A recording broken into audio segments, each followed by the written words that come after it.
बिस्मिल्लाहिर्रहमानिर्रहीम। जैसा कि हम पहले डिस्कस कर रहे थे अपनी लेक्चर्स को डायबिटीज़ के बारे में, और मैं पहले बता चुका था diabetes is also called as the sweetest disease, जो बाद में बहुत ज़्यादा कॉम्प्लिकेटेड भी हो जाती है। आज हम डायबिटीज़ की कॉम्प्लिकेशंस के बारे में डिस्कस करेंगे। बेसिकली डायबिटीज़ तो खुद ब्लड में ग्लूकोज लेवल्स का इंक्रीज होना है, लेकिन जो डायबिटीज़ की कॉम्प्लिकेशंस आती हैं ये पेशेंट को असल में प्रॉब्लम काज करती हैं और उसके लिए लाइफ थ्रेटनिंग हो जाती हैं। अब अगर हम इसकी कॉम्प्लिकेशंस के बारे में डिस्कस करना से शुरू करें, बहुत सारी कॉम्प्लिकेशंस हैं डायबिटीज की। अगर मैं ऐसा कहूँ कि जिस्म के हर ऑर्गन पे डायबिटीज का इफेक्ट होता है तो ये गलत नहीं होगा। जिस्म का हर हर सेल और हर हर ऑर्गन, उसके वाइटल ऑर्गन्स, हर एक शुगर की वजह से प्रॉब्लम में आ जाता है।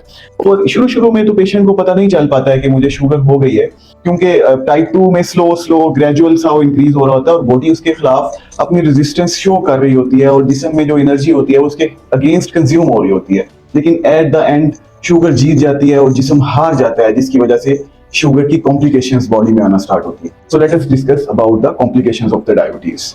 सबसे पहले जो सबसे मेजर कॉम्प्लिकेशन है वो साइकोलॉजिकल कॉम्प्लिकेशन है। जब किसी भी पेशेंट को पता चलता है कि मुझे डायबिटीज हो गई है तो ये बहुत बड़ा साइकोलॉजिकल ट्रॉमा होता है उसके ऊपर, और मेंटली वो बहुत ज्यादा इस हवाले से स्ट्रेस में आ जाता है, एंजाइटी में आ जाता है। इवन हमने 3rd डिग्री डिप्रेशन में भी जाते हुए पेशेंट्स को देखा है। So psychological issues always persist. Chronic pain disorders होते हैं पेशेंट को, जिस्म में कुछ नहीं होता, कोई उसकी वजह नहीं होती, लेकिन साइकोलॉजिकली क्योंकि वो एक ट्रॉमा में होता है, नींद की कमी हो जाती है जिसको हम इंसोम्निया कहते हैं, उसकी वजह से बॉडी में बहुत ज्यादा पेन्स और थकावट और फटीगनेस, ये सब कुछ जो है ये डायबिटीज की वजह से, जो उसकी साइकोलॉजिकल इश्यूज हैं, साइकोलॉजिकल कॉम्प्लिकेशंस हैं, उनमें ये सारा कुछ आपको देखने में मिलता है।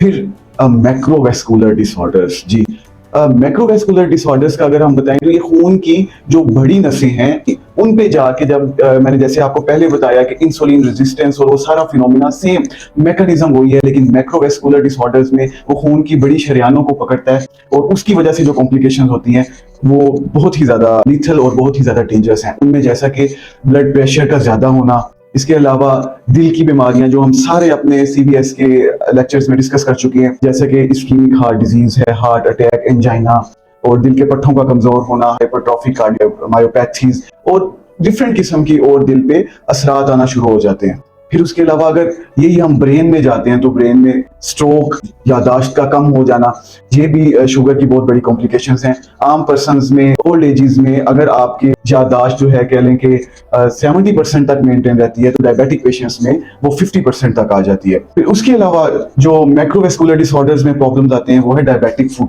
बहुत ही ज्यादा कॉमन है डायबिटिक फुट, इतना ज्यादा कॉमन हो चुका है हमारी सोसाइटी में, क्योंकि एक तो शुगर पाकिस्तान में बहुत ही ज्यादा है, और जब आपका सोशो इकोनॉमिक स्टेटस जब पुअर होता है तो उसमें बहुत ही ज्यादा फिर और केयर की जरूरत शुरू हो जाती है। तो डायबिटिक फुट मतलब शुगर की वजह से पाँव के अल्सर, पाँव में बार बार जख्म का होना, और आखिरकार ये बढ़ता फिर आपके खुदा न खास्ता एम्पुटेशन, या जिसको कहते हैं किसी जिस्म के हिस्से को सर्जिकली रिमूव करने की तरफ भी आप जा सकते हैं। So it is that much dangerous diabetic foot. Peripheral vascular disorders हो जाते हैं, जैसे कि हमने हाइपरटेंशन में पढ़ा था, एक बीमारी को बर्जन्स डिजीज को पढ़ा हुआ था, और इसके अलावा इंटरमिटेंट क्लॉडिकेशन को पढ़ा था, जिसमें आपके खून की नालियों में खून की सप्लाई प्रॉपर जा नहीं पाती है और उसकी वजह से प्रॉब्लम्स होते हैं। डायबिटीज में भी बिल्कुल ऐसी होता है कि आपकी खून की शरियानों की इलास्टिसिटी, उनकी लचक जिसको हम आम जुबान में कह सकते हैं, वो कम हो जाती है और उसकी वजह से ब्लड की सप्लाई जो है वो प्रॉपर आपके बॉडी पार्ट्स में नहीं जा पाती, जो कि बहुत ज्यादा प्रॉब्लमेटिक और पेनफुल कॉज कर सकती है आपको।